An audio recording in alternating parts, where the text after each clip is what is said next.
Sang Yadi Budaya, Namo Buddhaya. Apa kabar semuanya? Sudah makan? Semoga yang sudah makan ataupun yang belum makan dalam keadaan damai dan bahagia. Tema yang ingin saya sampaikan hari ini adalah makan untuk hidup, hidup untuk makan. Jika ini sebuah pertanyaan yang diajukan kepada kita, tentu saja jawabannya berbeda-beda. Sebagian besar orang menjawab makan untuk hidup. Namun banyak juga yang hidup untuk makan. Setiap saat memikirkan makanan kesukaannya, dimanapun, berapapun harganya, mereka rela antri berjam-jam untuk mendapatkannya. Semboyan makan untuk hidup ini berasal dari filsuf Yunani yang bernama Socrates.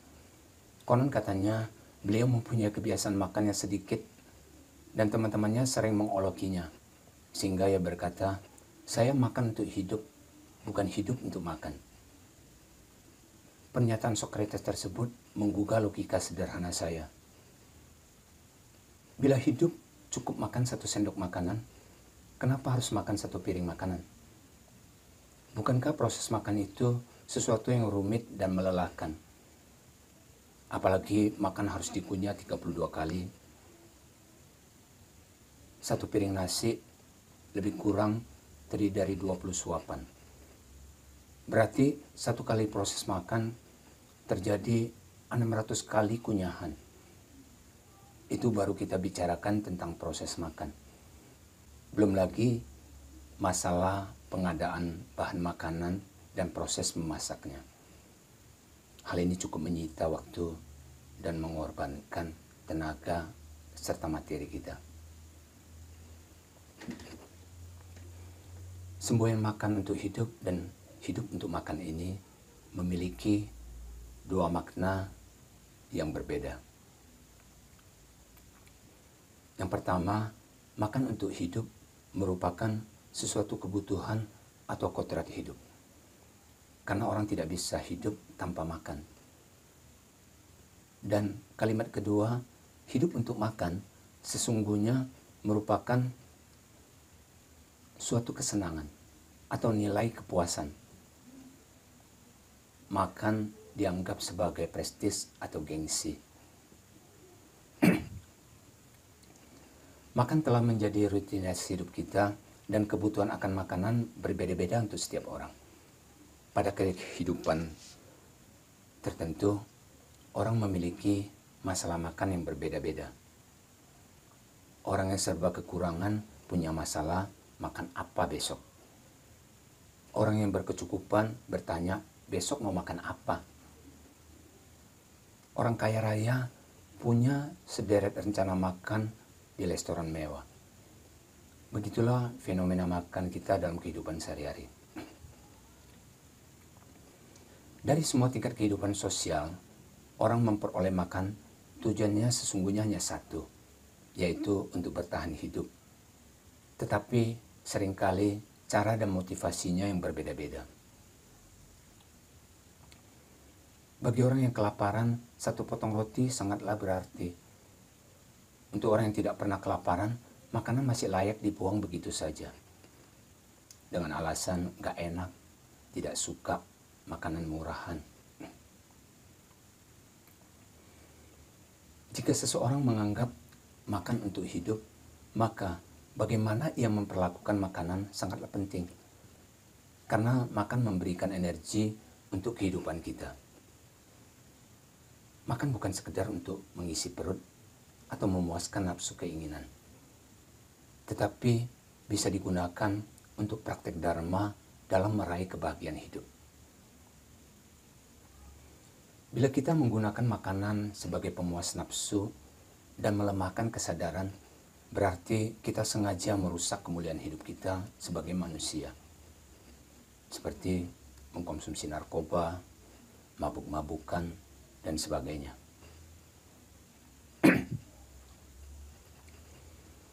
Makan untuk hidup agar kita dapat meraih kebahagiaan, bukan untuk menambah penderitaan hidup ini. Walaupun kita dapat mempertahankan hidup dengan makanan, namun bila kita tidak membawa kemajuan spiritual, maka kita menyia-nyiakan makanan itu. Pada umumnya orang makan untuk hidup. Namun saat mereka makan tidak sepenuhnya hidup. Saat mengunyah makanan, tapi pikirannya kemana-mana. Sesungguhnya aktivitas makan itu dimulai dari pikiran dan kesadaran kita. Sebelum makanan itu dimasukkan ke dalam tubuh kita, unsur batin terlebih dulu makan. Memahami cara makan untuk kemajuan batin sangat diperlukan zaman sekarang ini, daripada sekedar makan untuk pertumbuhan jasmani saja. Bila kita menghadirkan kesadaran penuh saat makan, maka fenomena batin dan jasmani dapat diamati dengan jelas, dan kita dapat terhindar dari kekotoran batin itu. Jika setiap orang mampu makan dengan berkesadaran penuh, maka sepiring nasi dapat mengubah hidup kita menjadi lebih damai dan bahagia. Makan yang bijak selalu menghadirkan sadar penuh untuk mengenali kekotoran batin yang tiba-tiba saja muncul. Dan untuk mengatasi nafsu makan yang berlebihan atau menolak makanan serta kemalasan, Buddha pernah membimbing Raja Pesenadi dari Kosala dengan mengucapkan syair, ketika seseorang senantiasa berkesadaran penuh, waspada pada kecukupan makanan yang diambil, penyakitnya berkurang, menua dengan lambat, sehingga ia dapat menjaga kehidupannya. Syair ini diulang-ulang terus setiap ada kesempatan makan. Dan dalam beberapa waktu, Raja Pesenadi akhirnya tubuhnya menjadi ramping, kebiasaan makannya berubah dan menjadi sehat serta bersemangat. Untuk mengatasi nafsu makan yang berlebihan, ada 3 metode yang lain yang dipraktikkan dalam ajaran Buddha. Yang pertama, perenungan makan, atau biasa kita sebut dengan doa makan. Sebelum makanan itu dimasukkan ke dalam tubuh kita, kita merenungkan bahwa makanan ini dimakan bukanlah untuk kesenangan. Makanan ini dimakan bukanlah untuk kenikmatan. Makanan ini dimakan bukan untuk keindahan tubuh kita. Tetapi makanan ini dimakan sebagai penopang hidup agar dapat merealisasikan jalan pembebasan, yaitu nibbana. Yang kedua, memvisualisasikan objek makanan yang menjijikkan. Kita membayangkan makanan kesukaan kita yang telah dimasukkan ke dalam mulut, kemudian dimuntahkan. Hal ini untuk mengurangi kemelekatan pada makanan yang kita sukai. Dan cara yang ketiga adalah menganalisa 4 unsur pokok makanan, yaitu unsur tanah, unsur air, unsur api, dan unsur udara atau gas.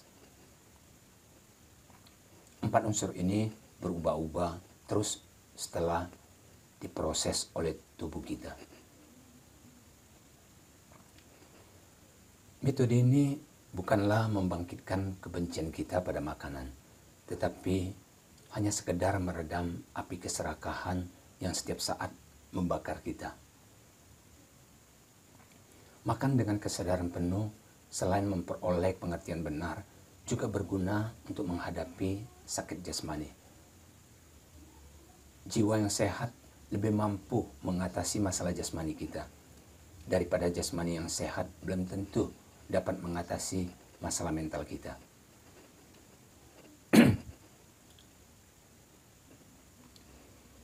Untuk melihat batin kita yang sesungguhnya tidak ada dalam buku Dharma. Kita harus mengalaminya sendiri secara langsung. Salah satunya melalui proses makan. Demikianlah sharing Dharma tentang makan yang baru saja saya sampaikan. Semoga bermanfaat dan membawa berkah untuk kita semua. Salam kebajikan dan penuh inspirasi dalam meraih kebahagiaan. Semoga makan dapat dijadikan praktek dharma yang membumi.